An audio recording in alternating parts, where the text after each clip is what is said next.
Good morning. तर आज आपण करणार आहे खांडवी. तर त्यासाठी मी इथे दही घेतलेलं आहे. त्याच्यामध्ये मी 2 वाट्या पाणी घालत आहे. नंतर आपल्याला त्याच्यामध्ये 1 चमचा हळद घालायची आहे, 1 चमचा मीठ घालायचं आहे, बारीक मिरची आणि आलं यांची पेस्ट घालायची आहे. नंतर आपल्याला त्याच्यामध्ये बेसन घालायचं आहे आणि हे सगळं मिश्रण एकजीव करून घ्यायचं आहे. आता एका कढईमध्ये हे सगळं मिश्रण आपल्याला ओतून घ्यायचं आहे आणि हे बॅटर छान असं शिजवून घ्यायचं आहे. बॅटर हे चांगलं शिजलं पाहिजे तरच तुमच्या खांडव्या छान होतील. तर आता हे गरम गरमच बॅटर आपल्याला ताटावरती पसरून घ्यायचं आहे. या पद्धतीनं त्याच्यावरती मी खोबरं आणि कोथिंबीर घालत आहे. आता हे आपल्याला थंड होण्यासाठी ठेवून द्यायचं आहे. अगदी थंड झाल्यानंतरच आपल्याला याच्या वड्या करायच्या आहेत. आता आपल्याला तडक्यासाठी थोडं तेल घ्यायचं आहे. नंतर मी त्याच्यामध्ये मोहरी घातलेली आहे आणि थोडी हिंग पावडर घातलेली आहे.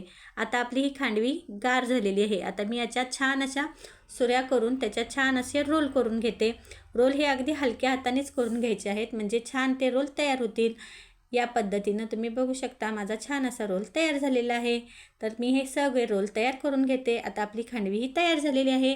तर आता याच्यावरती मी तडका घालत आहे. जर तुम्हाला माझा आजचा हा व्हिडिओ आवडला तर प्लीज माझ्या व्हिडिओला लाईक करा, शेअर करा आणि सबस्क्राईब करायला विसरू नका. भेटूया अशाच एका नवीन व्हिडिओमध्ये. तोपर्यंत बाय बाय.